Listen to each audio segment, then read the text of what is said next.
Moon Palace, Chapter 3. The first thing Mei Ling noticed was his young-looking face, covered with long wavy hair.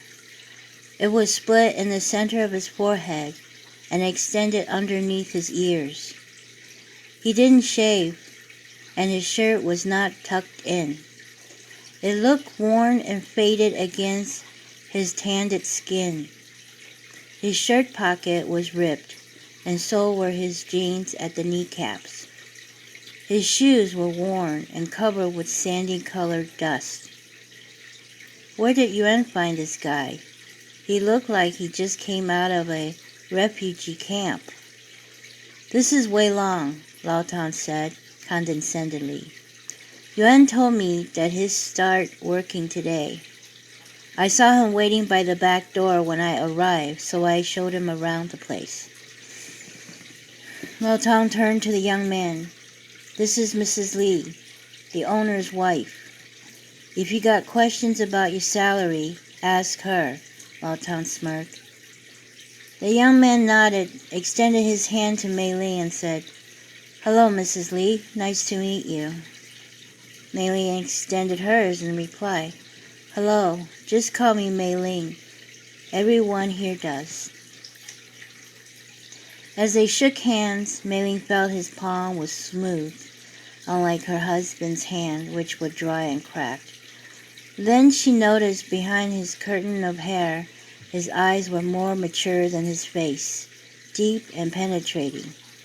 Just as she continued to study his features, she noticed Lao Tang was watching her. She shifted her eyes to the mail in her hand and asked, Where are you from? I'm from Beijing, Wei Long replied.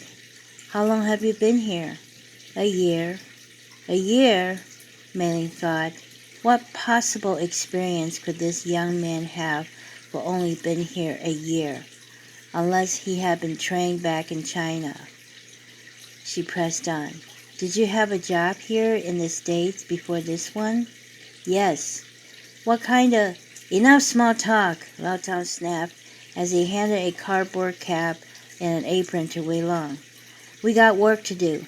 I only have a little time to show you before the day gets busy. Even though Lao Tang glared at the new guy when he made this remark, Mei Ling knew it was directed at her.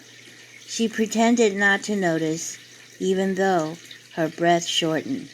She lifted her head up, nodded at Wei Long, and said, Good luck. She went in her office, put the mail on her desk, and sank into her chair. She clenched her teeth.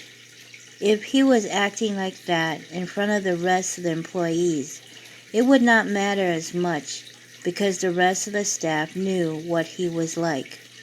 The first day without Yuan here has only just begun, and Lao Tang was already showing signs of dominance. He was crossing the line. She took a deep breath to calm herself down. She reminded herself to stay focused, especially when the restaurant was going to be open within minutes.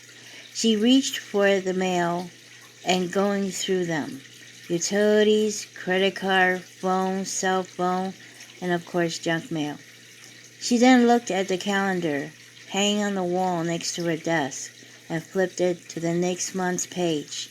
She circled a date that Yuan's supposed to be back. The thought of her husband made her furious. She felt he had tossed her into a fire pit, and Lao Tang was holding a pitchfork.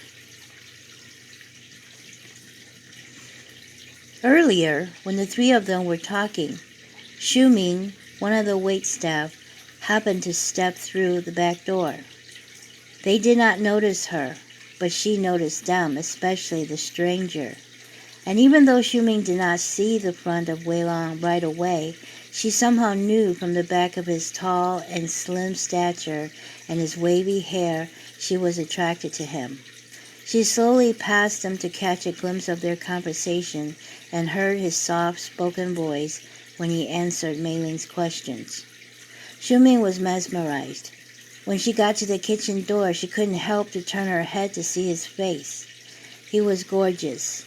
He has a pair of large almond-shaped eyes with double eyelids and thick eyebrows, a straight nose, thin lips, and a cleft in his chin. He was symmetrical. He was beautiful, if ever that word befitted for a guy. She liked the way his hair fell on the side of his face. There was a sense of untamed and wildness about him that contradicted his solemn face. Shuming went into the dining room with a large grin on her face. Shuming saw Pang, the other staff, who was sweeping the floor underneath the table, and immediately called out to her, "Pang! Pang! Pang!" "What is it?" Pang was startled. "Did you see the new guy in the kitchen?" Shuming found it hard to conceal her excitement. She stood next to Pang, smiling. "He is so cute!" Pang was puzzled by her colleague's enthusiasm. "What guy?" "There's a new guy in the kitchen, talking to Mei Ling and Lao Tang," Shuming replied impatiently. "No, I haven't." Pang continued to sweep the floor. "Come with me," Shuming gestured as she walked back towards the kitchen door. "I'm busy." Shuming frowned, walked back to her, and snatched the broom from Pang's hand. "Hey, what are you doing?" Pang grimaced. "Come take a look." Shuming pointed at the kitchen window. Pang, for the sake of getting her broom back, followed her and peeped.